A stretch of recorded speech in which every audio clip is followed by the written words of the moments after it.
Break के बाद सी news Bharat में एक बार फिर से आप सभी का स्वागत है। खबर बालाघाट से है, जहां 12 अप्रैल को बालाघाट जिले के उकवा में प्रदेश के मुख्यमंत्री डॉक्टर मोहन यादव आए थे, जहां उन्होंने भाजपा प्रत्याशी पारधी के समर्थन में जनसभा को संबोधित करते हुए कांग्रेस द्वारा महिलाओं को भोगविलास और श्रीराम की वानर सेना को जंगली जानवर कहने पर कांग्रेस प्रत्याशी सम्राट सिंह सरस्वार ने मुख्यमंत्री पर पलटवार किया है। पहले तो सुनिए मुख्यमंत्री डॉक्टर मोहन यादव ने क्या कहा था। अपने प्राण न्यौछावर कर दिए। ये नवरात्रि चल रही है, ये हमारी माता बहनों की लंबी श्रृंखला है। हम अपने नवरात्रि में माता बहनों की पूजा ऐसे ही नहीं करते, हम शक्ति की पूजा ऐसे ही नहीं करते।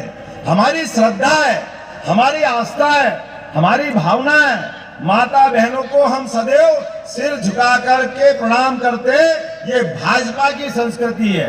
इसके उल्टे कांग्रेस के लोग माता बहनों को भोग विलास की वस्तु मानते हैं। उनके मुंह से निकलने वाली भाषा वो माता बहनों को लजाती है, उनकी इज्जत कम करती है। एक बड़े नेता है, बगल में उनका लड़का चुनाव लड़ रहा है छिंदवाड़ा में। उन्होंने उनकी 13 महीने की सरकार में एक बड़ा आयोजन किया। बंबई से एक बड़ी फिल्म अभिनेत्री बुलाई और आईफा अवार्ड कराया। अरे हमारे यहाँ तो नवरात्रि का आनंद मनता है। बोलो मनता कि नहीं मनता है? बोलो दुर्गा मैया की। ये कितना आनंद आ रहा। अपना भगवान का मंदिर सज रहा है, जहाँ देखो वहाँ भगवा लहरा रहा है, और भगवा लहराना भी चाहिए। साल में 2 बार नवरात्रि जब आती है, पूरा देश शक्ति संचय करके नए 6 महीने मनाने के लिए आगे बढ़ता है। और हम तो इतने इस देश की पवित्रता से, माता बहनों की संस्कृति मानने वाले लोग हैं, जो अपने देश को भी, दुनिया में कोई देश ऐसा नहीं है, एकमात्र देश भारत है। दुनिया में अमेरिका वो अपने को माता नहीं मानता, इंग्लैंड वो माता नहीं मानता है। दुनिया के 200 से ज्यादा देश, एकमात्र देश है जो मातृ सत्ता की ताकत को मानता है, और भारत माता की ये जय जयकार करके अपनी मातृ संस्था में, मातृ शक्ति में विश्वास करता है। ये हमारी आस्था, ये हमारी भावना है। और उनके लिए वो भोग विलास की वस्तु मानते। जैसी दृष्टि वैसी सृष्टि, उनकी दृष्टि उनको मुबारक। और कहने को क्या कहते हैं, हम माता बहनों की इज्जत करेंगे। अरे भैया कितनी इज्जत करोगे, कैसी इज्जत करोगे? आप कदम कदम पर माता बहनों की इज्जत उतारते हो, इज्जत लजाते हो। अभी लोकसभा में भी आप देखो, लोकसभा के अंदर 29 लोकसभा सीट में भाजपा ने 6 बहनों को टिकट दी। जोरदार ताली बजाओ बहनों के लिए। और कांग्रेस के लोग कहते हैं हम माता बहनों की इज्जत करते हैं। उनने एक टिकट दी, वो भी बड़ी मुश्किल से, वो भी मान के चल रहे हार रहे हैं, तो खोटा नारियल होली में। उन्होंने कहा देना तो दे दो भाई। ये उनकी दृष्टि। और हमारी दृष्टि, वो कहते हैं आदिवासियों को भला करेंगे, आदिवासियों को अपने से जोड़ने की बात करते हैं। दुर्भाग्य के साथ कहना पड़ रहा है, 55-60 साल कांग्रेस की सरकार रही। आदिवासी भाई बहन, ना तो मध्य प्रदेश ने किसी को मुख्यमंत्री बनाया, एक भी उदाहरण बता दो 70 साल में कांग्रेस ने कभी बनाया था। और ना देश का राष्ट्रपति या प्रधानमंत्री बनाया। ये पाप कलंक किसी के माथे है तो कांग्रेस के माथे है। और हमारे यशस्वी प्रधानमंत्री ने, नरेंद्र मोदी जी ने देश की राष्ट्रपति बनाई, इसी आदिवासी बहन द्रौपदी मुर्मू को बुला करके देश का सबसे बड़ा पद दिया, सबसे बड़ी इज्जत दी है। एक साथ अपने माता बहनों की इज्जत। मुख्यमंत्री पर पलटवार करते हुए कांग्रेस प्रत्याशी सम्राट सिंह सरस्वार ने कहा कि भाजपा के प्रदेश के मुख्यमंत्री बालाघाट जिले के आदिवासी क्षेत्र में आकर कांग्रेस महिलाओं को भोगविलास की वस्तु कहते हैं, जो महिलाओं का अपमान है।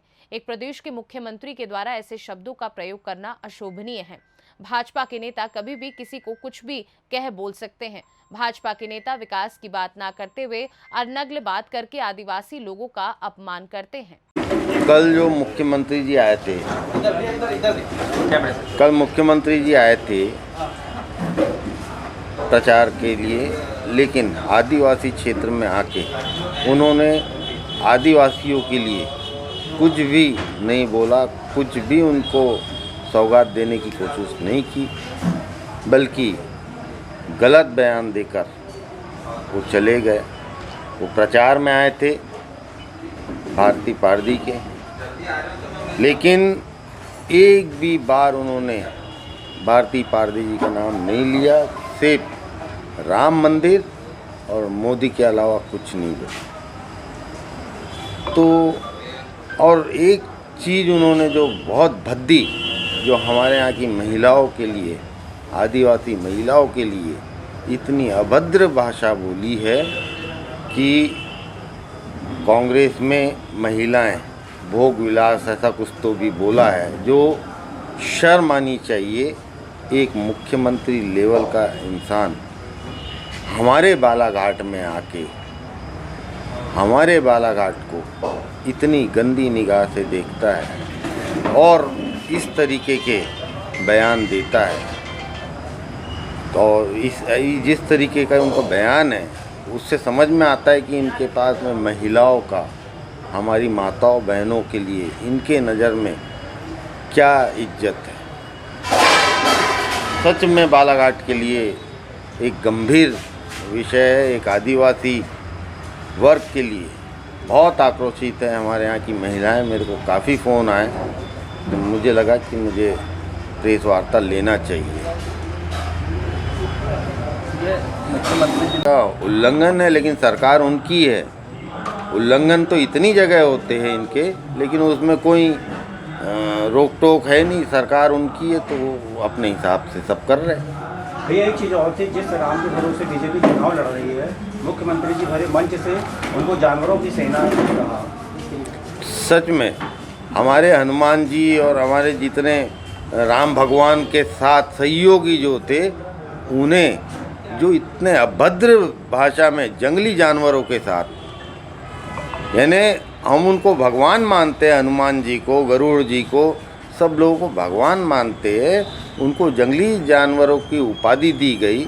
ये भी बहुत शर्मनाक बात है। कहाँ धर्म की बात करते, कहाँ राम भगवान की बात करते, और उनके सहयोगियों को जंगली जानवर बोलते हैं, जिनके भरोसे में राम भगवान जी ने अपने लंका पे विजय पाई है। उनको जंगली जानवर बोल के अपमानित करना, उनको अपमानित कर रहे हैं जो भगवान के श्रेणी में, तो हमको और आपको और हमारी महिलाओं को तो अपमान कर ही सकते हो।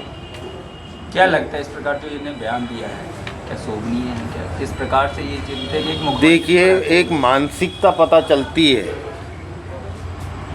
भारतीय जनता पार्टी के नेता कुछ भी अपने आप को बना सकते, किसी को भी कुछ भी बनाना। बहिरूपिया जिसको बोलते हैं ना, कभी कोई रूप देखते, कभी कोई रूप में दिखते, कभी कोई रूप में दिखते, कभी भगवान को भगवान समझते और कभी भगवान को जानवर समझने लगते, वो भी जंगली जानवर। यानी जंगली जानवर बोलने का मतलब है जिसको कंट्रोल में नहीं कर सकते। यानी हमारे यहाँ पालतू जानवर रहते, वो तो कंट्रोल में रहते, ये तो सीधा जंगली जानवर की उपाधि दे रहे हैं। तो और इसके अलावा ये तो मुख्यमंत्री जी का है, मोदी जी आए हमारे यहाँ, सिवाय इसकी जय, उसकी जय, उसकी जय, उसकी जय, लेकिन हमारे आदिवासियों को, हमारे क्षेत्र की जनता को कोई ऐसी सौगात देकर नहीं गए, या ऐसा कोई कमिटमेंट नहीं किया है जो हमारे डेवलपमेंट के लिए है। अब की बार, अब की बार, अब की बार, बस इसके अलावा कुछ नहीं था। यहाँ की बालाघाट ज़िले की जनता बहुत आक्रोशित है।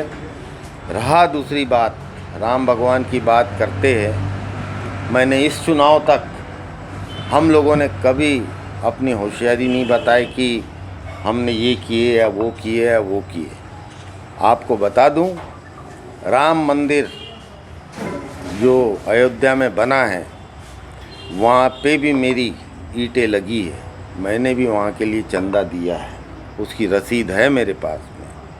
पहल करके बिना उनके बोले, जैसे ही यहाँ पे वो चंदा जमा हो रहा था, सबसे पहले बिना बोले सम्मानजनक जितना मेरे से बन पड़ता था, उस राम मंदिर के लिए सहयोग मेरे द्वारा दिया गया है। राम मंदिर बनाने में मेरा भी उतना ही हाथ है जितना मोदी जी का है और भाजपा वाले बता रहे हैं। दूसरी बात, मैं पूछना चाहूँगा भारतीय जनता पार्टी वालों से जो राम मंदिर का नाम ले लेके वोट मांगने की कोशिश कर रहे हैं।